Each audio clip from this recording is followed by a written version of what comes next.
ऐसे एक मुजरिम के घर जाके सावन के महीने में मटन बनाने का मौज ले रहे हैं। सावन के महीने में वीडियो दिखाकर वो मुगल के लोगों के जमाने की जो मानसिकता है ना, और पहले जब उनकी सरकार थी उन्होंने कहा था कि देश की संपत्ति पर पहला अधिकार मुसलमानों का है। इसका मतलब ये संपत्ति इकट्ठी करके किसको बांटेंगे? जिनके ज्यादा बच्चे हैं उनको बांटेंगे। ये अर्बन नक्सल की सोच, मेरी माताओं बहनों, ये आपका मंगलसूत्र भी बचने नहीं देंगे। अपने वोट बैंक की गुलामी करनी है तो करें, उनको वहां जाके मुजरा करना है तो भी करें। ಪ್ರಧಾನಿ ನರೇಂದ್ರ ಮೋದಿ ಅವರು ಏಪ್ರಿಲ್ 12ರಿಂದ ಇಲ್ಲಿಯ ತನಕ ಬಹುಮುಖ್ಯವಾಗಿ ಎಂ ಅನ್ನುವಂತಹ ಅಕ್ಷರದಿಂದ ಶುರುವಾಗುವಂತಹ 5 ಪದಗಳನ್ನು ಉಲ್ಲೇಖಿಸುವ ಮೂಲಕ ಹೊಸದೊಂದು ಸಂದೇಶವನ್ನ ರವಾನಿಸಿದರ. 1932ರಲ್ಲಿ ಜರ್ಮನಿಯಲ್ಲೂ ಕೂಡ ಇಂಥದ್ದೇ ಒಂದು ಪ್ರಯೋಗವನ್ನ ಅಲ್ಲಿನ ಸರ್ಕಾರದ ಅತ್ಯಂತ ಪ್ರಭಾವಿ ರಾಜಕಾರಣಿ ಮಾಡಿದ್ರ. ಈ 5 ಎಂಗಳು 2024ರ ಲೋಕಸಭಾ ಚುನಾವಣೆಯ ರಿಸಲ್ಟ್ ನ ದಿಕ್ಕು ದೆಸೆಗಳನ್ನ ಬದಲಿಸಬಹುದಾ? ಏನ್ ಹೇಳಿದ್ರು ಪ್ರಧಾನಿ ನರೇಂದ್ರ ಮೋದಿ ಅವರು? ಮುಸಲ್ಮಾನರ ಬಗ್ಗೆ ಮಾತಾಡ್ತಿದ್ದಾರೆ, ಮಠನ್ ಬಗ್ಗೆ ಮಾತಾಡ್ತಿದ್ದಾರೆ, ಮೊಘಲರ ಬಗ್ಗೆ ಮಾತಾಡ್ತಿದ್ದಾರೆ, ಮಂಗಳ ಸೂತ್ರದ ಬಗ್ಗೆ ಮಾತಾಡ್ತಿದ್ದಾರೆ, ಮುಜರಾ ಬಗ್ಗೆ ಮಾತಾಡ್ತಿದ್ದಾರೆ. 5 ಎಂಗಳ ಜೊತೆಯಲ್ಲಿ ಮೋದಿ ಅನ್ನೋ ಮತ್ತೊಂದು ಎಂ ಕೂಡ ಕೊಡ್ತಿರುವಂತಹ ಸಂದೇಶ ಏನು? ನಿಮ್ಗೆ ಆರಂಭದಲ್ಲೇ ಹೇಳಿದೆ. 1932ರಲ್ಲಿ ಜರ್ಮನಿಯಲ್ಲಿ ಅಡಾಲ್ಫ್ ಹಿಟ್ಲರ್ ಅನ್ನುವಂತಹ ಸರ್ವಾಧಿಕಾರಿಯನ್ನ ಸೃಷ್ಟಿಸಿದ್ದು ಜೋಸೆಫ್ ಗೋಬೆಲ್ಸ್ ನ ಸಿದ್ಧಾಂತ ಪ್ರೊಪಗಂಡಾ. ಆ ಪ್ರೊಪಗಂಡಾ ಅನ್ನುವಂತಹ ಸಿದ್ಧಾಂತ ಸುಲಭಕ್ಕೆ ಕಾರ್ಯರೂಪಕ್ಕೆ ಬರಲಿಲ್ಲ. ಕಾರ್ಯರೂಪಕ್ಕೆ ಬರೋದಕ್ಕೆ ಬಹುಮುಖ್ಯವಾಗಿ ಶ್ರಮಿಸಿದ್ದು ಒಬ್ಬ ವ್ಯಕ್ತಿ, ಅವರು ಜೂಲಿಯಸ್ ಸ್ಟ್ರೇಚರ್, ನಾಜಿ ಪಕ್ಷದ ನಾಯಕ, ಜರ್ಮನಿಯ ಬಹುಮುಖ್ಯ ಪ್ರಾಂತ್ಯವೊಂದರ ಸ್ಥಳೀಯ ಮುಖಂಡ. ಡೆರ್ ಸ್ಟ್ರೈಮರ್ ಅನ್ನುವಂತಹ ಒಂದು ಪತ್ರಿಕೆಯನ್ನು ಸ್ಥಾಪನೆ ಮಾಡ್ತಾರೆ ಇವರು. ಈ ಪತ್ರಿಕೆ ಎಷ್ಟರ ಮಟ್ಟಿಗೆ ಕೆಲಸ ಮಾಡ್ತು ಅನ್ನೋದಕ್ಕಿಂತಲೂ ಮಿಗಿಲಾಗಿ ಯಾವ ವಿಷಯವನ್ನ ಜನರಿಗೆ ತಲುಪಿಸ್ತು ಅನ್ನೋದು ಬಹುಮುಖ್ಯ ಸಂಗತಿ. ಬಹುಮುಖ್ಯವಾಗಿ ಜನಾಂಗೀಯ ದ್ವೇಷವನ್ನ, ಯಹೂದಿಗಳೇ ನಮ್ಮ ಪರಮ ಶತ್ರುಗಳು ಅನ್ನುವಂಥದ್ದು, ಆ ಯಹೂದಿಗಳ ಉಪಟಳದ ಮಧ್ಯೆ ನಮ್ಮನ್ನ ಕಾಪಾಡುವಂತಹ ಏಕೈಕ ನಾಯಕ ಅದು ಅಡಾಲ್ಫ್ ಹಿಟ್ಲರ್ ಅನ್ನುವಂತಹ ಸಂದೇಶವನ್ನ ಸ್ಟರ್ಮರ್ ಪತ್ರಿಕೆ, ಸ್ಟ್ರೈಚರ್ ಅನ್ನುವಂತಹ ಪತ್ರಿಕೋದ್ಯಮಿ, ಅರೆಕಾಲಿಕ ರಾಜಕಾರಣಿ ಜನಾಂಗೀಯ ದ್ವೇಷವನ್ನ ತುಂಬುತ್ತಾ ಬಂದ್ರು. ಈಗಲೂ ಕೂಡ ಅದೇ ಆಗ್ತಿದ್ಯಾ?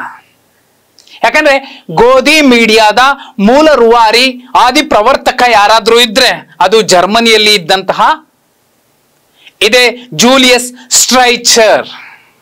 ಅವನು ಕೂಡ ಅದನ್ನೇ ಮಾಡ್ದ, ಗೋಧಿ ಮೀಡಿಯಾಗಳು ಕೂಡ ಅದನ್ನೇ ಮಾಡ್ತಿವೆ. ಮೋದಿ ಅವರ ವಿಚಾರಕ್ಕೆ ಬಂದ್ರೆ ಮುಸಲ್ಮಾನರ ವಿಚಾರ ಮಾತಾಡ್ತಿದ್ದಾರೆ.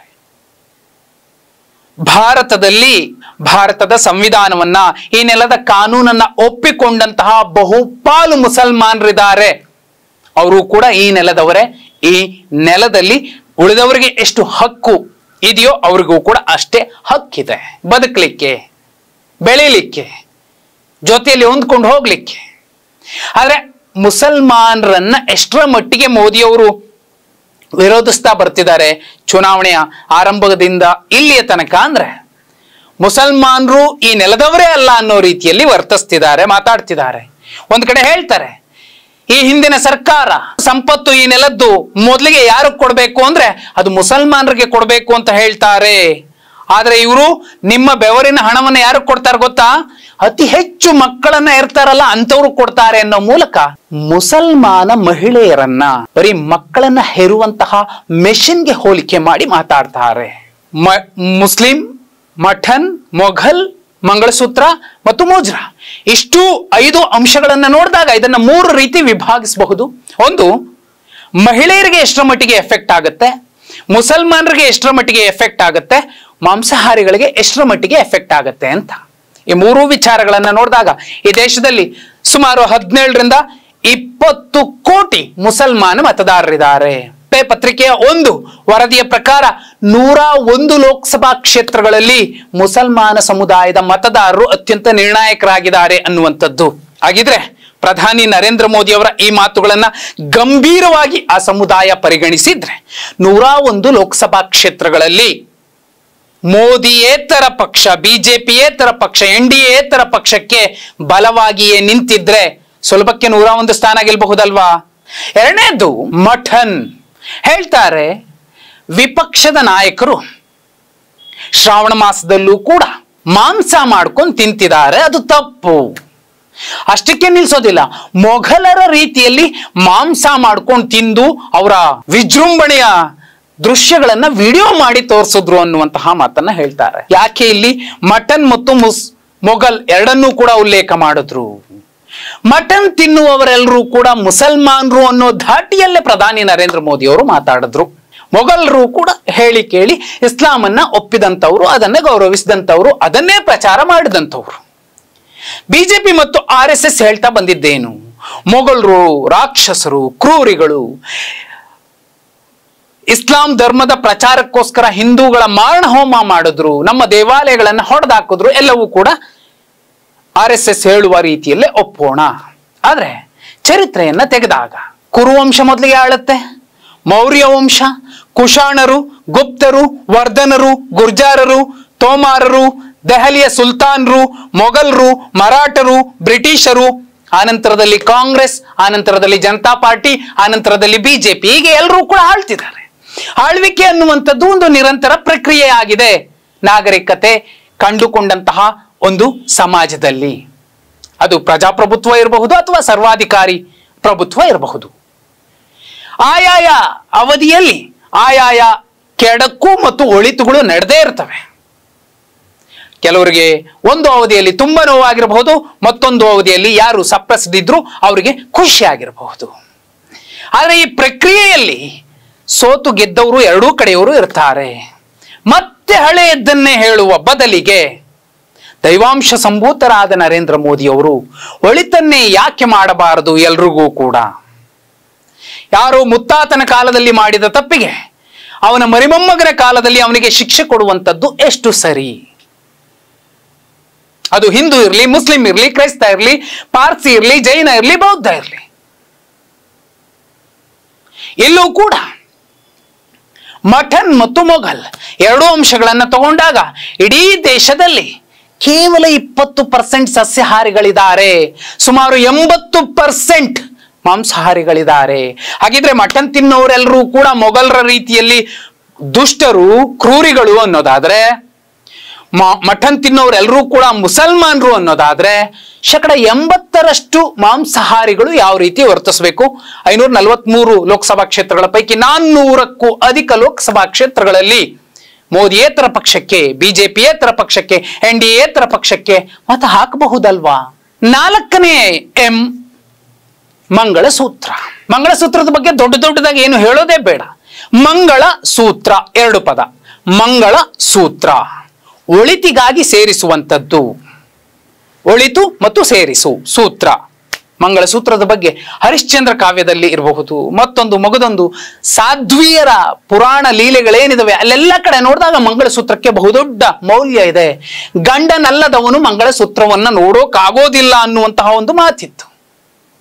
ಅಷ್ಟು ಪವಿತ್ರವಾದಂತಹ ಹೆಣ್ಣು ಮಕ್ಕಳಿಗೆ ಅನ್ವಯಿಸುವಂತಹ, ಹೆಣ್ಣು ಮಕ್ಕಳ ಬಹುದೊಡ್ಡ ಆಸ್ತಿಯಾಗಿರುವಂತಹ ಹಿಂದೂ ಧರ್ಮದಲ್ಲಿ ಮಂಗಳಸೂತ್ರವನ್ನು ಕೂಡ ಸೇರಿಸುವಂತಹ, ಒಳಿತಿಗಾಗಿ ಸೇರಿಸುವಂತಹ ಒಂದು ಪವಿತ್ರ ಅಂಶವನ್ನು ಕೂಡ ಜನಾಂಗೀಯ ದ್ವೇಷಕ್ಕೋಸ್ಕರ, ರಾಜಕಾರಣಕ್ಕೋಸ್ಕರ ಮೋದಿಯವರು ಬಳಸಿದ್ದು ಎಷ್ಟು ಸರಿ?